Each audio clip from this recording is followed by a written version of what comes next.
Meus amados, que a graça e a paz do Senhor seja com todos nós. Hoje nós chegamos ao sexto vídeo, que tem como título Carta à Igreja de Sardes. Espero que você seja abençoado com este novo vídeo e peço também que você, caso não tenha se inscrito, se inscreva no meu canal, me ajude a divulgar a palavra do Senhor, compartilhe este vídeo com seus amigos, com seus familiares, participe desta rede de evangelização, que eu tenho certeza que você será abençoado e também edificado pela palavra do Senhor. Inicialmente, nós vamos falar um pouco da cidade de Sardes. Sardes significa os que escapam ou os remanescentes. Na antiguidade, ela foi a capital do antigo reino da Síria, ou da Lídia, desculpe, na Ásia Menor, e depois parte do Império Persa, quando a Lídia foi uma satrapia, tendo sido depois a sede da província romana da Lídia após as reformas administrativas de Diocleciano, continuando a pertencer a Roma depois ou durante o período bizantino. A cidade se localizava no fértil vale do rio Ermo, no sopé do íngreme monte Timolo, distante cerca de 34 quilômetros ao sul daquele curso d'água. A importância da cidade era devido ao seu poderio militar e à sua relevante localização ligando o Egeu ao interior. Conforme a história, Sardes foi a primeira cidade dessa região a receber o Evangelho através do apóstolo João, e também foi a primeira a se desviar da fé cristã e a cair na ruína espiritual. Hoje, o lugar é uma ruína distante 48 quilômetros da cidade de Tiatira. Vejamos na íntegra o texto da carta que Jesus enviou à igreja de Sardes, que está em Apocalipse, no capítulo 3, do versículo 1 a 6, que diz assim: E ao anjo da igreja que está em Sardes escreve: Isto diz o que tem os 7 Espíritos de Deus e as 7 estrelas. Conheço as tuas obras e que tens o nome de que vives e estás morto. Sê vigilante e confirma os restantes que estavam para morrer, porque não achei tuas obras perfeitas diante de Deus. Lembra-te, pois, do que tens recebido e ouvido, e guarda-o e arrepende-te. E se não vigiares, virei a ti como ladrão, e não saberás a que hora virei sobre ti. Mas tens também em Sardes algumas poucas pessoas que não contaminaram as suas vestes e comigo andarão de branco, porquanto são dignas disso. O que vencer será vestido de vestes brancas e de maneira nenhuma riscarei o seu nome do livro da vida e confessarei o seu nome diante do meu Pai e diante dos seus anjos. Quem tem ouvidos, ouça o que o Espírito diz às igrejas. Bom, esta igreja, Jesus se apresenta a ela como aquele que tem os 7 Espíritos e as 7 estrelas, significando que ele é um Deus onisciente e conhecedor de todas as coisas. A igreja de Sardes vivia numa situação de plena hipocrisia.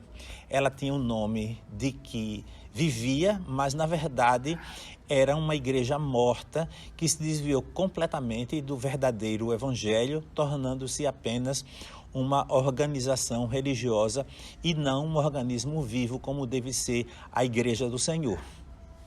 Apesar do seu estado de plena apostasia, havia nela uns poucos cristãos que estavam, Jesus disse, para morrer, significando que eles tinham uma propensão a aderirem ao estado de indiferença espiritual que era a marca daquela igreja, porque o Senhor não achou as suas obras perfeitas diante de Deus. Por isso Jesus pediu que ela lembrasse do que recebeu e do que ouviu. Seus fundadores pregaram e ensinaram o evangelho genuíno, inclusive o apóstolo João, que foi possivelmente o seu fundador.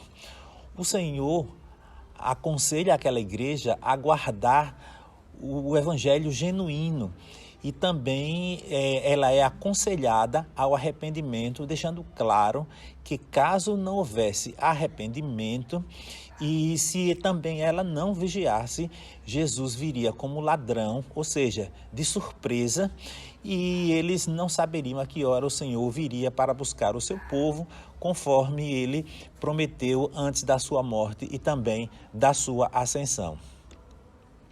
Havia ainda uns poucos que, apesar de conviverem com a apostasia, não se contaminaram com os pecados da maioria, mantendo-se fiéis ao Senhor. A estes, Jesus promete andar com eles vestidos de branco, significando que a santidade deles seria reconhecida por aquele que espera que seus servos sejam santos.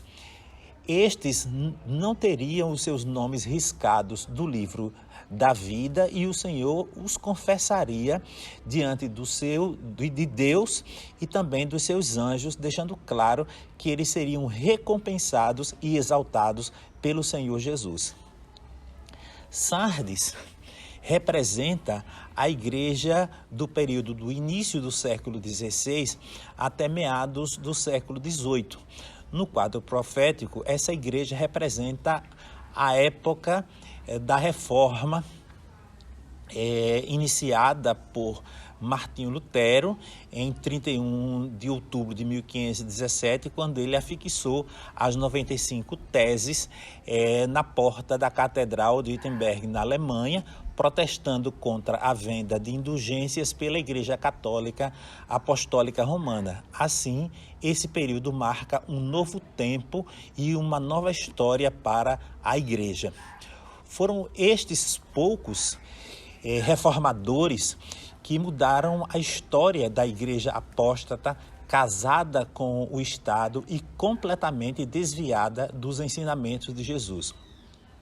Finalizando, nós poderíamos fazer uma reflexão dizendo que, embora vivamos atualmente uma nova onda de apostasia e de desvio dos ensinos de Jesus e da doutrina dos apóstolos, nós podemos nos manter fiéis ao Senhor da mesma forma que aqueles poucos reformadores que mudaram a história da igreja e assim nós podemos nos tornar instrumentos de Deus usados por Ele para mudarmos esta realidade e construirmos uma nova história alinhada com a palavra de Deus e vivendo o verdadeiro cristianismo.